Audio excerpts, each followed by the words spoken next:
Hello, everyone. I would like to say hi.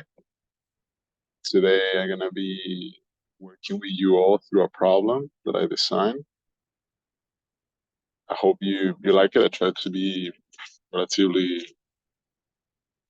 creative, I suppose. But I'll try my best to basically exemplify what we are covering in Module 7, which is unsteady state like systems. And in this case, this is a problem that we have.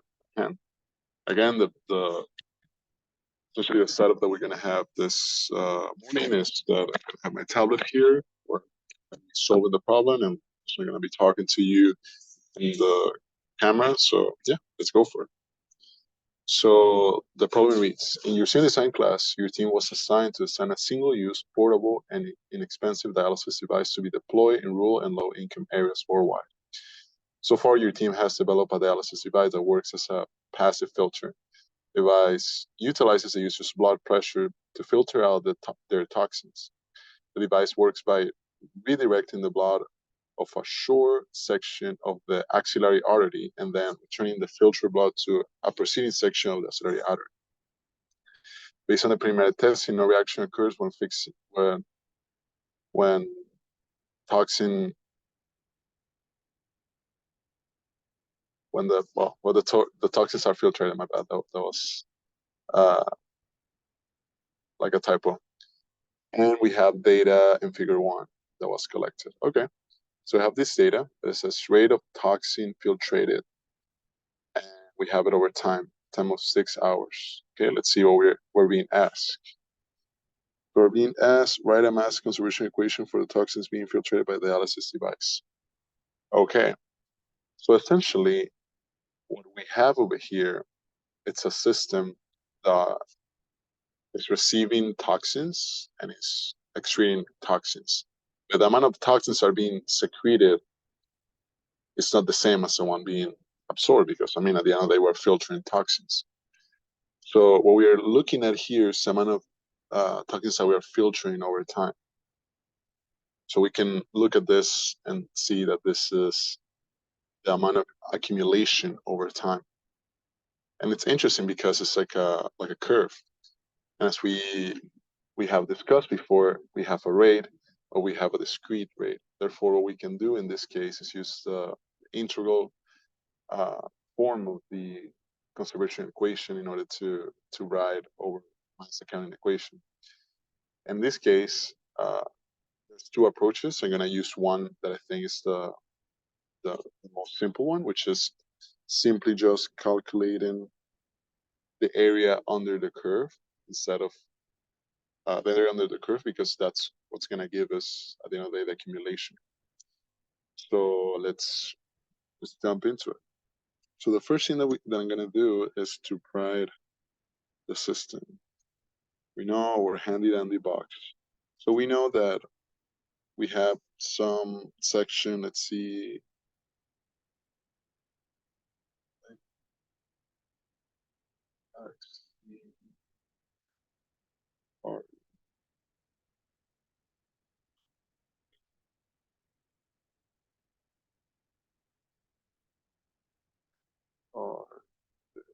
okay. So a system here is a dialysis device. Okay. And this is our boundary.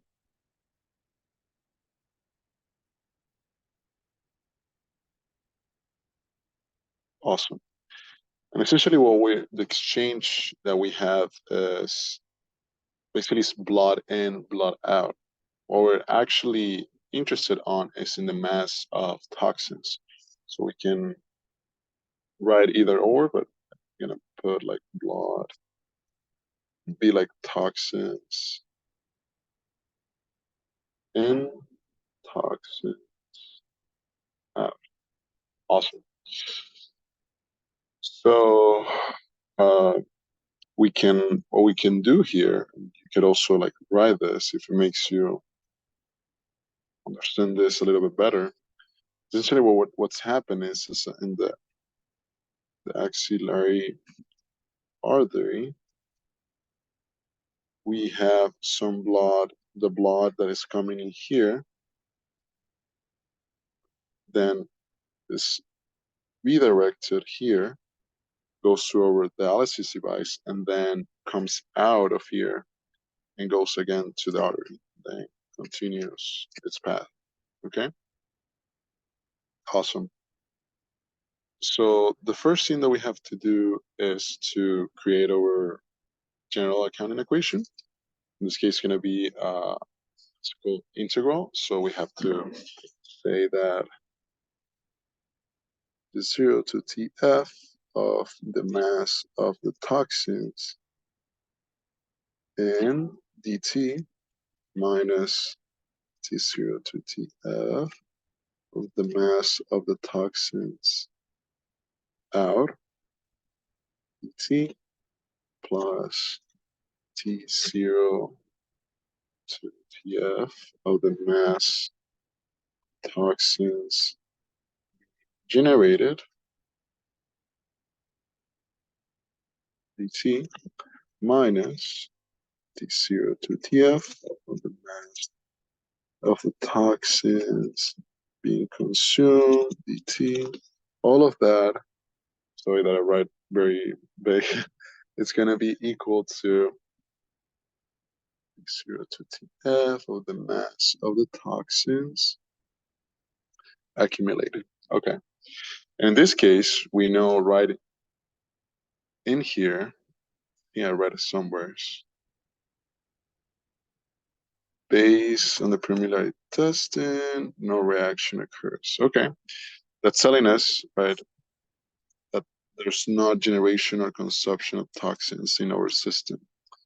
Therefore, what we are left out is toxins in minus toxins out.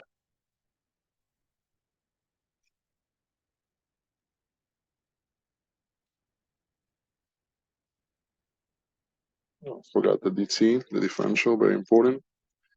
Tf mass of toxins out is equal to the T0 to Tf of the mass of toxins being accumulated. Okay.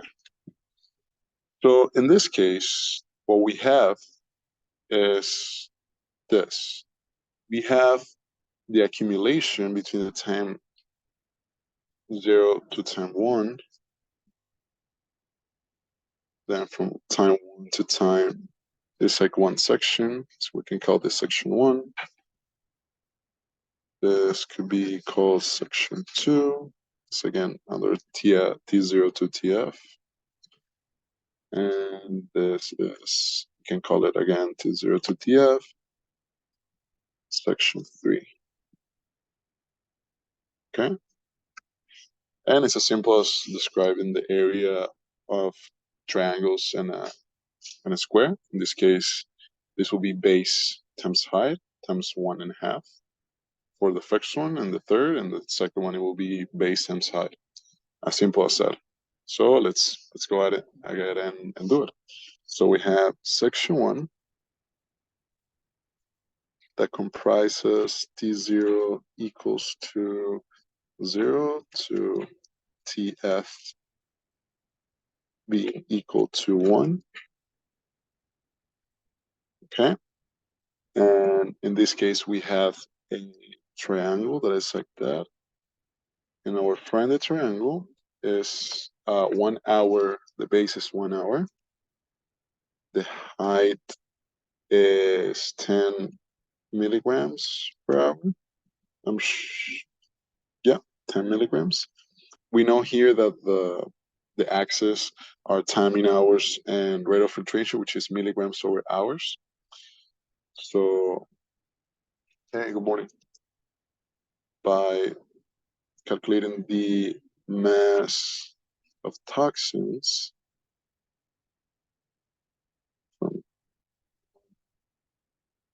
from 0 to 1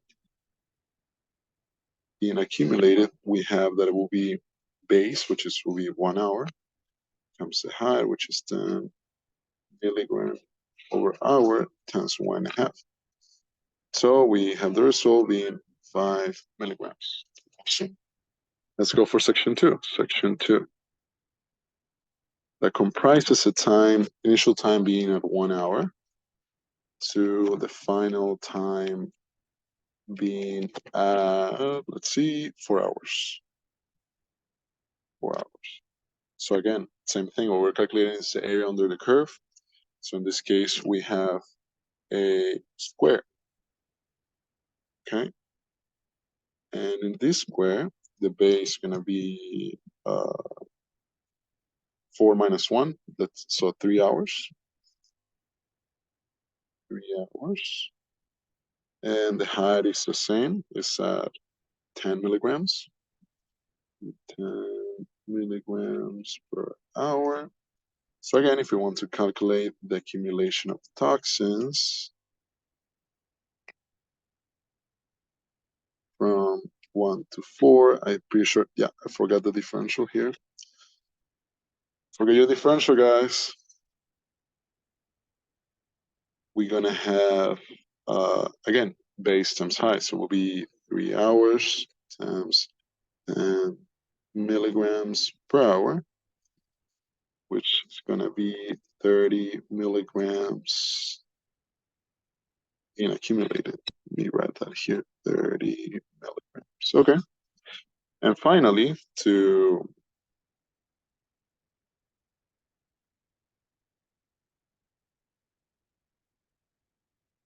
the third section, section 3,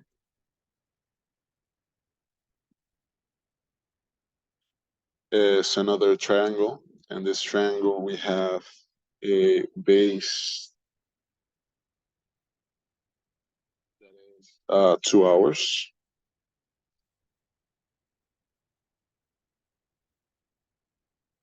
And the height is 10 milligrams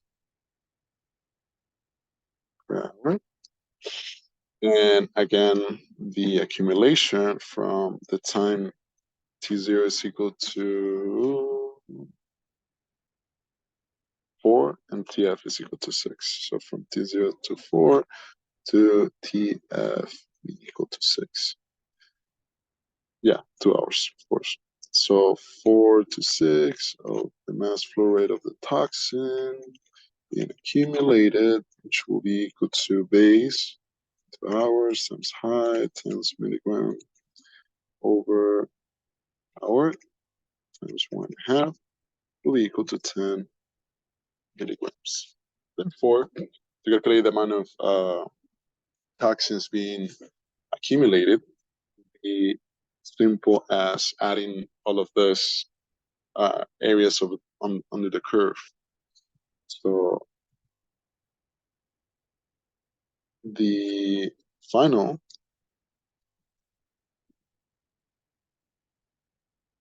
will be from 0 to 6 hours. The mass flow rate of the toxins being accumulated will be equal to each section. So from 0 to 1, amount of the toxins being accumulated plus from 1 to 4, I believe. Mass of the toxins being accumulated. Oh, I'm forgetting the differential, my bad.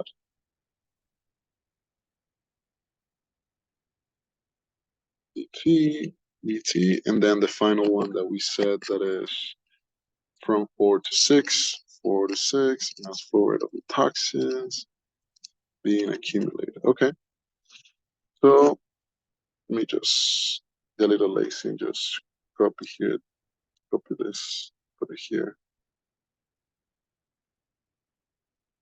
Okay, I'm gonna write 0 to 6, mass of toxins accumulated. So it's gonna be the like adding our answers, so it's 5, 30, and 10. So 5 plus 30 plus 10, that's equal to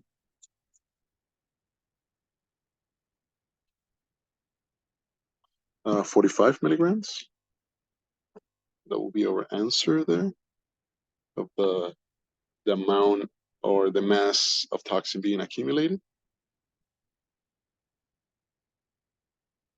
There you go.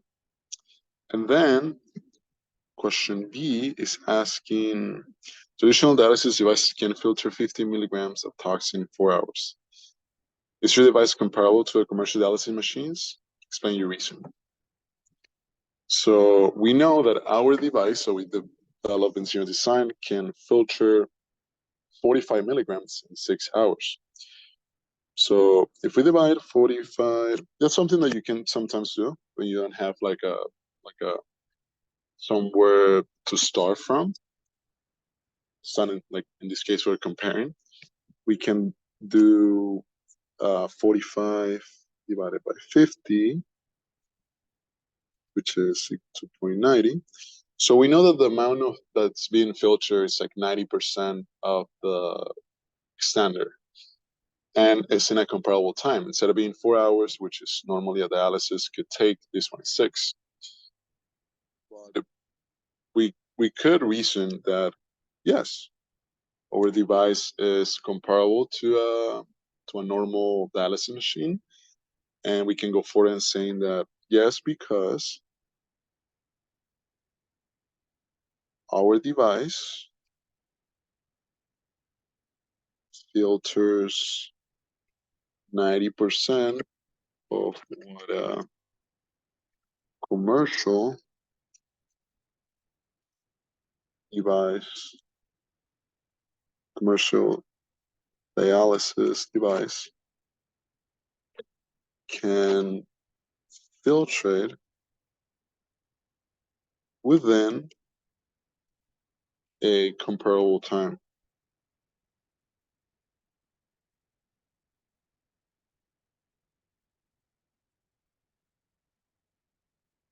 of only 2 extra hours. So only 2 extra hours. All right, that will be my problem. I know uh wasn't the hardest, but what I wanted to at least introduce to you all is that something that can come up in the next test is that you are shown a graph, and from there you have to figure out what type of accounting equation you have to use. Like differential in this case will be integral, and how to use the graph for your advantage in order to do calculations. So yeah, I hope this helps you all to practice for exam 3. Yeah, for exam 3. I think it's exam 3. I hope it's exam 3. My apologies if it's exam 2. Well, have a great day and see you all in class. Bye.